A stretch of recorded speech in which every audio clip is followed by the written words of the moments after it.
Hello everyone, welcome to MI medicine info. This is Malik Safdar. दोस्तों, आज मैं बहुत इंपॉर्टेंट टॉपिक लेकर आया हूँ आपके बीच। आज बात करेंगे हम कमजोरी पे यानी वीकनेस पे। वीकनेस क्यों होती है, क्या कॉजेज होते हैं, इसमें क्या कॉम्प्लिकेशंस होते हैं और इसके क्या रीजन होते हैं, कैसे डायग्नोसिस करते हैं और क्या इसके ट्रीटमेंट हो सकते हैं, तो सारी बातें करेंगे। चलिए वीडियो में बने रहिए, बहुत ही इंपॉर्टेंट टॉपिक है।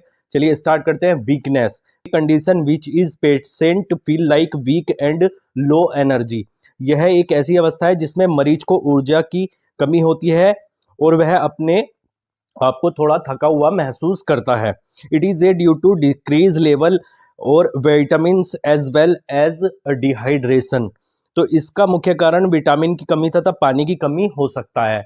तो मैंने इसके रीजंस बताए वीकनेस में कैसे मतलब होता है, आदमी को वीकनेस होती है, कमजोरी महसूस होती है और ये जो हो सकता है विटामिन की कमी से भी हो सकता है और डिहाइड्रेशन की वजह से भी हो सकता है। चलिए नेक्स्ट सिम्टम्स की बात करेंगे। सिम्टम्स इसमें क्या हो सकते हैं, लक्षण कैसे इसमें देखे जा सकते हैं। फिटीग एंड टायर्ड, बहुत ज्यादा थका हुआ महसूस करेगा पेशेंट। जिसको कमजोरी यानी वीकनेस होगी तो बहुत थका थका महसूस करेगा और बहुत ज्यादा थकावट महसूस करेगा। वीकनेस, कमजोर दिखाई देगा यानी सूखा सा दिखाई देगा, बहुत ज्यादा सूखा हुआ दिखाई देगा, पतला दुबला सा दिखाई देगा, तो ये वीकनेस के लक्षण हैं। लेजीनेस, बहुत ज्यादा सुस्ती आएगी यानी सोता रहेगा, लेटा रहेगा और काम करने की इच्छा नहीं रहेगी, लेजीनेस रहेगी। रिड्यूस थिंकिंग कैपेसिटी, सोचने की क्षमता कमजोर हो जाएगी यानी सोचा नहीं जाएगा, विचार नहीं कर पाएगा, कंसंट्रेट नहीं कर पाएगा किसी काम पे।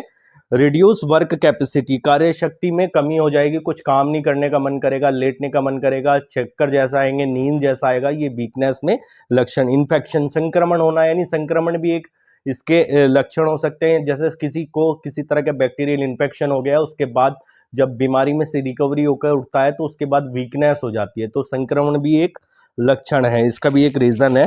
कोजेस, कारण की बात करेंगे किस वजह से ये होती है। डिक्रीज इम्यूनिटी, प्रतिरोधक क्षमता का कम होना, रोग प्रतिरोधक क्षमता का कम होना यानी इम्यूनिटी पावर वीक हो जाना, ये इसके रीजन हो सकते हैं। रिकवरी आफ्टर डिजीज, बीमारी के ठीक होने के बाद कोई बीमार हुआ व्यक्ति बहुत ज्यादा लंबे समय से बीमार चल रहा था तो उसके बाद भी वीकनेस आ जाती है। न्यूट्रिशन डिफिशिएंसी, न्यूट्रिशन की कमी की वजह से भी हो सकता है। मेडिसिन साइड इफेक्ट, दवाइयों के साइड इफेक्ट की वजह से भी हो सकता है। लंबे समय से के दुष्प्रभाव यानी बहुत लंबे समय से दवाइयों का सेवन कर रहा है तो उसके भी दुष्प्रभाव की वजह से भी हो सकता है। हाइपरटेंशन, अधिक ब्लड प्रेशर, रक्तचाप की वजह से भी हो सकता है यानी ब्लड प्रेशर कम ज्यादा हो रहा है तो उस वजह से भी हो सकता है। हाई लेवल कैलेस्ट्रॉल, कैलेस्ट्रॉल का अधिक होना यानी अगर किसी व्यक्ति को कैलेस्ट्रॉल बहुत ज्यादा शरीर में बढ़ जाता है, एलडीएल की मात्रा बहुत ज्यादा बढ़ जाती है तो कैलेस्ट्रॉल की वजह से क्या होता है, थकान होने लगती है, सांस चढ़ जाता है, चला नहीं जाता, मोटापा होता है क्योंकि व्यक्ति के ऊपर, तो कैलेस्ट्रॉल का भी एक रीजन हो सकता है। कैंसर, कैंसर सभी को पता है, कैंसर की एक बीमारी ऐसी है उसमें बहुत सारे इम्यूनिटी कमजोर हो जाती है आदमी की, तो ये भी एक रीजन हो सकता है। नेक्स्ट बात करेंगे डायग्नोसिस, बीमारी का पता कैसे करना है, इसमें पता कैसे चले बीमारी का। तो एक मेडिकल हिस्ट्री, मरीज की पुरानी बीमारी के बारे में जानना, यानी अगर आप किसी मरीज के पहले मेडिकल हिस्ट्री चेक करेंगे, भाई लंबे समय से कोई बीमार तो नहीं चल रहा, या उसको किसी पेट की बीमारी तो नहीं है, लीवर की बीमारी तो नहीं है, पिछला बुखार को छोड़ करके उसको कुछ ऐसी कोई बीमारी, कोई डिजीज तो नहीं चल रही, तो मेडिसिन मेडिकल हिस्ट्री की भी बात करेंगे। पेशेंट से पूछा जाएगा कि आपकी क्या मेडिकल हिस्ट्री है, पहले कोई बीमारी तो नहीं है आपके शरीर में या बीमारी तो नहीं चल रही है।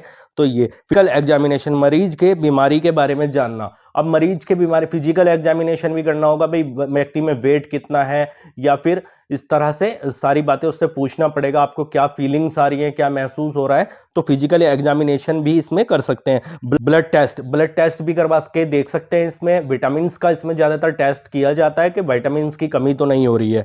शुगर टेस्ट, देखिए मेन इसमें होता है शुगर टेस्ट। अगर किसी को वीकनेस आई है, कमजोरी है, सबसे पहले शुगर का टेस्ट कराया जाता है। उसमें चेक किया जाता है कि व्यक्ति का ब्लड शुगर तो नहीं ज्यादा बढ़ रहा है या फिर घट भी नहीं रहा है, क्योंकि मेन रीजन इसमें ब्लड शुगर ज्यादा बहुत मेन होता है। ब्लड शुगर की कमी होने की वजह से या ब्लड शुगर बढ़ने की वजह से ज्यादातर वीकनेस के केसेस देखे जाते हैं। चलिए अब ट्रीटमेंट की बात करेंगे। मैं मेडिसिन की बाद में बात करूंगा, पहले बेसिकली ट्रीटमेंट की बात करेंगे। व्यक्ति को क्या प्रिस्क्रिप्शन कर सकते हैं, क्या एडवाइस कर सकते हैं डॉक्टर, कैसे इसको बताना होता है। तो ड्रिंक वाटर, पानी की मात्रा ज्यादा बढ़ा दें, ज्यादा से ज्यादा एडवाइस करनी पड़ेगी पेशेंट को कि भी पानी ज्यादा पीना है। ये इंक्रीज एनर्जी ड्रिंक, फलों का जूस ज्यादा से ज्यादा पिए, लिक्विड ज्यादा से ज्यादा लिए। Increase liquid intake with protein, तरल रूप से प्रोटीन लें, यानी जिसमें प्रोटीन है वो ज़्यादा लिक्विड लेने की कोशिश करें, ज़्यादा से ज़्यादा जिसमें प्रोटीन है वो लिक्विड लें। रिड्यूस स्ट्रेस बाय योगा, तनाव से दूर रहने के लिए योगा करें। पेशेंट को एडवाइस करना होगा आप डेली एक्सरसाइज करें, सुबह उठकर योगा करें तो वो भी बहुत बेहतर रहेगा। प्रॉपर स्लीप, पर्याप्त मात्रा में 8 घंटे की कम से कम पेशेंट को एडवाइस की जाएगी, आप नींद लें, वर्क के टाइम पे वर्क करें और 8 घंटे की कम से कम प्रॉपर टाइम पे आप नींद लें। चलिए अब बात करते हैं कि इसमें कैसी दवाई प्रिस्क्राइब की जा सकती है। तो सबसे पहले है इसमें जिंकोविट टैबलेट, ये मल्टीविटामिन टैबलेट होती है जिंकोविट, इसको दिन में एक बार लेने की सलाह दी जाती है। एक गोली निश्चित समय पर लेनी है, यानी अगर सुबह के 9 बजे लेनी है तो नेक्स्ट डे भी सुबह के 9 बजे ही लेनी है। तो इसके अलावा अगर हम चॉइस की बात करें तो जिंकोविट सिरप भी है, 5 ml पर डे हम इसको ले सकते हैं और ये बच्चों को भी दिया जा सकता है। तो अगर कोई सेटिस्फाइड नहीं है, गोली में ठीक नहीं है, तो सिरप भी उसको प्रेस्क्राइब कर सकते हैं, तो सिरप भी 5 ml पर डे ले सकते हैं। इसके अलावा अगर चॉइस की बात करें तो न्यूरोकाइंड के कैप्सूल आते हैं और मैनकाइंड फार्मा द्वारा मैन्युफैक्चर किया जाता है, ये भी मल्टी मिनरल मल्टी वाइटामिन्स होते हैं, ये भी दिन में एक बार देने की सलाह दी जा सकती है। इसके अलावा अगर चॉइस की बात करें तो एक कैप्सूल रोजाना बीकाडेक्सामिन के भी लिख सकते हैं। बीकाडेक्सामिन भी बहुत अच्छा ब्रांड है, बहुत अच्छी फार्मा का बनाया हुआ है जीएसके का, और इसके भी बहुत अच्छे रिजल्ट देखे जाते हैं, मल्टी मिनरल्स और मल्टी वाइटामिन्स होता है। इसको भी एक कैप्सूल पर डे देने की सलाह दी जाती है निश्चित टाइम पर। चलिए इसके अलावा अगर चॉइस की बात करें तो सुप्रा प्लस कैप्सूल आते हैं, एबट फार्मा द्वारा बनाए जाते हैं, मल्टी मिनरल्स मल्टी वाइटामिन्स। इसके अलावा इसमें बहुत सारी चीजें होती हैं, ये भी बहुत अच्छे रिजल्ट देते हैं, इसके भी बहुत अच्छे रिजल्ट है। तो ये भी एक रोज टैबलेट निश्चित रूप पे कैप्सूल खाने की सलाह दी जा सकती है निश्चित टाइम पे, तो इसको भी ले सकते हैं। इसके अलावा अगर चॉइस की बात करें तो हेल्थ ओके के कैप्सूल आते हैं, ये भी बहुत अच्छे मेनकाइंड फार्मा द्वारा मैन्युफैक्चर किया जाता है, multivitamin multi minerals amino acid वगैरह इसमें बहुत सारी चीजें होते हैं, और ये भी एक रोज निश्चित समय पर लेने की सलाह दी जाती है, यानी सुबह के टाइम अगर खा रहे हैं तो सुबह के टाइम, शाम के टाइम खा रहे हैं तो शाम के टाइम, जिस टाइम भी खा रहे हैं 10 बजे तो नेक्स्ट डे 10 बजे इसको खाने की सलाह दी जाती है। ये भी दिन में एक बार लेने की सलाह दी जा सकती है, ये भी अच्छा रिजल्ट देता है। इसके अलावा अगर हम चॉइस की बात करें तो एक रोज बिकोजिन कैप्सूल, ये भी देने की सलाह दी जा सकती है एक रोज निश्चित टाइम पे, ये भी बहुत अच्छे फार्मा की बनी हुई है और ये भी बहुत अच्छा रिजल्ट देती है। इसके अलावा अगर हम बात करें परमिन टैबलेट, ये भी बहुत अच्छा है, मल्टी मिनरल्स है मल्टी वाइटामिन्स है और इसमें एंटीऑक्सीडेंट होता है, बल्कि ये मैं रिकमेंड करूंगा, ये सबसे अच्छा है और इसके बहुत अच्छे रिजल्ट देखे जाते हैं क्योंकि ये नेचुरल है और एंटीऑक्सीडेंट भी इसमें मौजूद है।